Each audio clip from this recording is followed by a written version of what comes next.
Welcome back. Today we're going to talk about section 3.2, which is formula rearrangement. So we use this in order to solve for a different variable than the one that the formula already is solving for. For example, in the first formula here, we see A is equal to these. So you're going to get A as your answer, like whatever A is, like what A represents. So what if we wanted to solve for B? So you're going to see this in some of your next courses and even in some of your labs where you're solving for particular formulas. And we're going to be moving on in section 4.1 and 4.2. We're going to have a ton of formulas. So we'll be able to rearrange some of those and even the Pythagorean theorem to make them more useful for us at the time. So we do this by using algebra. Okay, so that's one of the reasons why we reviewed solving a linear equation, because we're going to do this in the same format that we did solving with numbers. We're just going to be moving the variables around. Now, when you look at these variables, some are uppercase and some are lowercase. You're going to want to keep them in that format because different sized or case variables mean different things in formulas. So you'll notice that I keep the same size. Okay, so I want to solve for B. And since B contains other variables on the same side, I want to go ahead and move them in a systematic way, the same way I would move them if they were numbers. So y is positive, n is negative, so I'm going to move those by addition or subtraction, whatever is their opposite, in order to get it to the other side. So y is positive, I'm going to subtract y from both sides. And it's nice because there's no math, really, it's just moving. So I have a minus y is equal to b minus n. Now I'm not finished yet because I still have n on that side. So the next thing I have to do is move the n. So this is a negative, so I'm going to change it to a positive. So I'll change that to a positive n and add n to both sides. And so my final answer is going to be a minus y plus n is equal to b. So that would be my final solution where I now have b as what I'm solving for. So when it comes to fractions, these are get a little bit more complicated, and there's a couple different ways to do it. I'll show you the kind of generic way, and that's fine, but I'd prefer for you to try the harder way to make it more precise. So really, 4/5 pi r is all multiplied together. So for a quick way of doing it, you could actually divide out anything you don't need. So I really don't need 4/5, and I don't need pi. So I can divide them out at the same time and move them over here. And so then this is exactly what I have left is v over 4/5 pi is equal to r. Now that's kind of the quick way and not as exactly and precise as that we should be doing it. Now if you want to impress me, we'll take it and we'll start again. We'll do our v equals 4/5 pi r. And again, we're solving for r. So remember that when we were dividing in fractions, that really, we never really divide. We actually multiply and find the reciprocal. So if I multiply by the reciprocal or the flip, which is 5/4 on both sides, it cancels on this side and it moves it over here, which actually creates a fraction. Then I can move this over here into the denominator. So I end up with 5v over 4 pi is equal to r.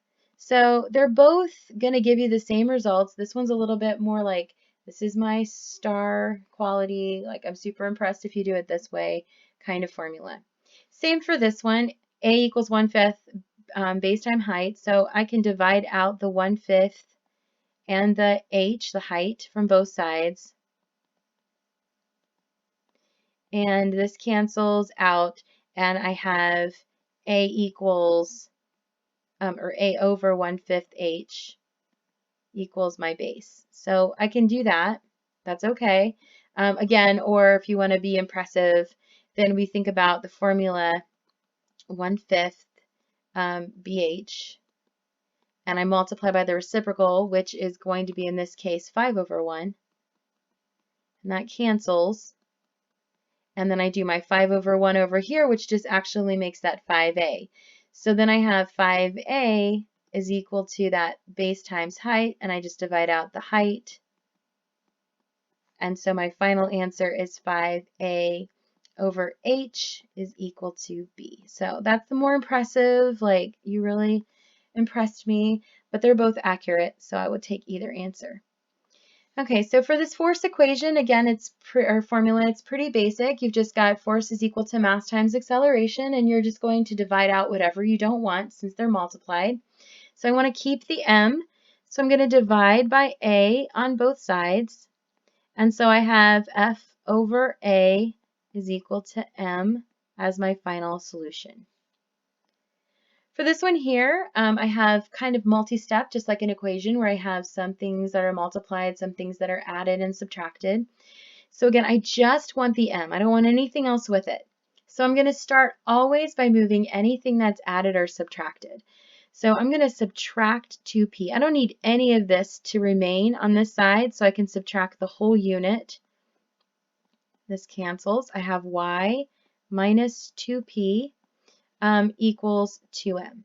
Okay, now at this point, I just want the m. I don't want the 2. So this is 2 times m. So just like with our equations, I can divide out the 2 and divide the entire side by 2. So make sure you're doing the entire thing by 2, not just part of it. This cancels and I have my m. And then my final answer is y minus 2p all over 2. So we're not reducing anything. You can't actually reduce anything. So this is our final answer on this one. So these are never going to be reduced or anything like that. We're just moving them over to the opposite side. Okay, so let's look at a few more. And I have a few hints for the labs and things like that. So we have P equals INT. Here's our interest formula. And I want to solve for N. So I and T are all multiplied together. So again, the opposite, I could divide out whatever I don't need, which is the I and the T. So I'm going to divide out the I and the T. And if I do it on one side, I do it on the other. So they cancel out and I have my N. So I have P over IT is equal to N for my new solution. Okay, so this one you might have seen. This is kind of for like gases. You see this one a lot. So we have P minus or equals V minus NT. Now I just want the N. I don't want anything else over there. So I'll start with the V because it's single. This V is positive, so I'm going to subtract out the V from both sides. So I have P minus V equals, now be careful, there's a negative here, negative NT. Now I just want the N, not a negative N, just an N. So what I can do is this NT is multiplied, so I can divide out a negative and a T to bring it over. So this cancels out, and I'm left with P minus V all over a negative T. And I just leave my signs exactly the way that you see them, just so that we don't lose anything. Okay, so there's a couple that are kind of different that are on your lab and on your homework. So I thought I'll go over some of the ones that are on your lab, and then you can try them, yourselves on your homework. So I'll know for sure if you watch the video if you get these right. So number 9 on your lab. Okay, this one it's P is equal to F over A, and we want to solve for A. Okay, so this one's going to be several steps in order to get it, and that's normal. Some of them are going to be more. So I have F over A. The only thing I can do to really simplify this one would be maybe to get this fraction gone. So if you remember from the equations, I could always multiply by what's in the denominator. So I can multiply by A here and multiply by A over here.